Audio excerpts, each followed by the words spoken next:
Good evening students, welcome to my YouTube channel Study Fusion. आज हम पढ़ेंगे packaging of DNA के बारे में। किसके बारे में पढ़ेंगे? पैकेजिंग ऑफ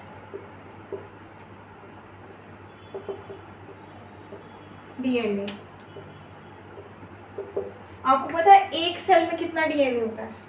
एक सेल में डीएनए होता है 2 मीटर, ठीक है। और टोटल सेल्स कितनी होती है? एक अडल्ट ह्यूमन बॉडी में सेल्स होती है 10⁻14 सेल्स। तो हम कहेंगे कितना टोटल डीएनए कितना हो गया, मल्टीप्लाई कर देंगे, कितना हुआ 2 × 10⁻4 मीटर। और अगर हम इसको किलोमीटर में कन्वर्ट करेंगे तो कितना होगा 2 × 10⁻14 मीटर, तो 11 किलोमीटर हो गया। आपको पता है कितना लंबा डिस्टेंस है? चलो कंपैरिजन बताते हैं। अर्थ का सर्कमफ्रेंस पता है कितना होता है? 4 × 10⁻4 किलोमीटर। तो इससे भी बड़ा है ना। तो अब हमारे को पता होना चाहिए कि इतना लॉन्ग स्ट्रक्चर हमारी बॉडी में कैसे अरेंज्ड है, किस कंडेंस्ड फॉर्म में अरेंज है, ठीक है। चलो देखते हैं।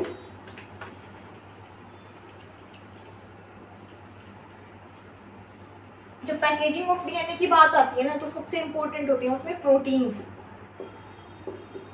और सबसे इंपॉर्टेंट प्रोटीन्स जिनके बारे में हमने सुना है वो कौन से हैं? हिस्टोन प्रोटीन्स, है ना। हिस्टोन प्रोटीन्स कौन कौन से होते हैं? H1, H2A, H2B, H3, H4 होते हैं ना। अब जो ये सारे प्रोटीन्स हैं ये ऑक्टामर की फॉर्मेशन करते हैं। ऑक्टामर कैसे? 2H3, 2H4, 2H2A, 2H2B, हो गए ना 8 मतलब ऑक्टामर, ठीक है। चलो हम देखते हैं कि ये कैसे अटैच होते हैं डीएनए में, ठीक है। देखो ये है हिस्टोन प्रोटीन्स और ये है डीएनए। इस पूरे स्ट्रक्चर को हम बोलते हैं न्यूक्लियोसोम, ठीक है। ये डीएनए दूसरे ऑक्टामर से यानी कि H3, H4, H2A, H2B इससे कैसे अटैच होता है? इसे कैसे अटैच होता है? लिंकर डीएनए से। ये है लिंकर डीएनए। क्या है? Linker DNA. अब आप कहेंगे कि मैंने तो 5 तरह के प्रोटीन्स बताए थे, strong proteins H1, H2A, H2B, H3, H4। उनमें से 4 का तो काम आ चुका। H1 का क्या है? तो H1 करता है लिंकर डीएनए पे अटैचमेंट अपनी और स्टेबिलिटी प्रोवाइड करता है, ठीक है। अब आप कहेंगे कि प्रोटीन्स है तो प्रोटीन्स क्या कहीं भी अटैच हो जाएंगे? प्रोटीन्स कहीं भी अटैच नहीं हो सकते। प्रोटीन्स को अटैच होने के लिए स्पेसिफिक साइट चाहिए। तो जहाँ एडेनिन और थाइमिन ज़्यादा मिलते हैं ना, एडेनिन और थाइमिन की पेयरिंग बताई थी ना, डबल बॉन्ड होता है। तो जहाँ एडेनिन और थाइमिन ज़्यादा मिलते हैं जनरली वहाँ मिलते हैं हिस्टोन प्रोटीन्स, ठीक है। अब जो ये सीक्वेंस है ना, कि अप्रोक्स 146 बेस पेयर की सीक्वेंस है, ठीक है, जो अटैच होने में हेल्पफुल है, ठीक है। अब एक चीज देख लो, ध्यान से देखना। अच्छा, अब आप कहेंगे कि पहले कौन सा प्रोटीन अटैच होता है, फिर कौन सा अटैच होता है? पहले H3H4 का टेट्रामर। टेट्रामर क्यों कहा? क्योंकि 2 H3 है 2 H4 है, वो अटैच होगा। उसके बाद टेट्रामर किसका अटैच होगा? H2A और H2B का, ठीक है।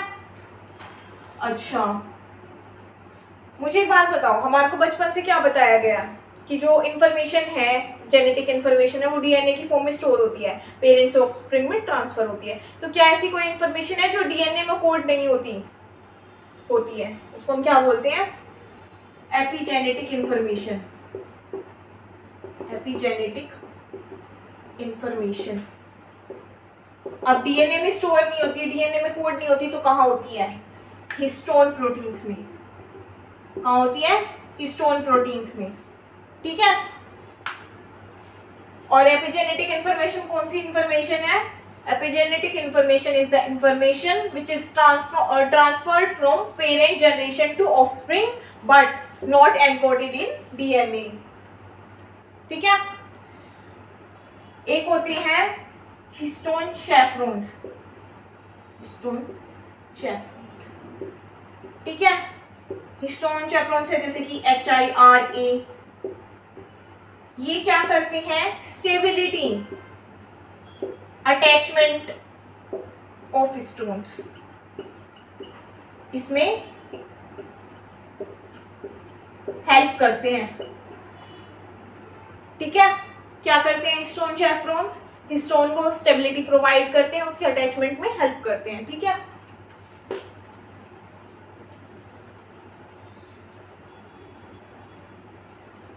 अब एक इंपॉर्टेंट पॉइंट है, ध्यान से सुनना। H2 जो बताया था ना मैंने, H2 का एक वेरिएंट होता है H2AX। ठीक है, जब हमारे डबल स्ट्रैंड डीएनए में कोई ब्रेक लग जाता है, कोई कट आ जाता है, तो उसकी रिपेयरिंग में ये हेल्प करता है। ये क्या करता है, मिथाइलेशन करता है, सीरीन पे मिथाइलेशन करता है। ठीक है, और अगर ये नहीं होगी तो पता है क्या होगा, डीएनए की रिपेयरिंग नहीं होगी। डीएनए की रिपेयरिंग नहीं होगी तो क्या हो जाएगी, डेथ हो जाएगी उस सेल की, हो जाएगी।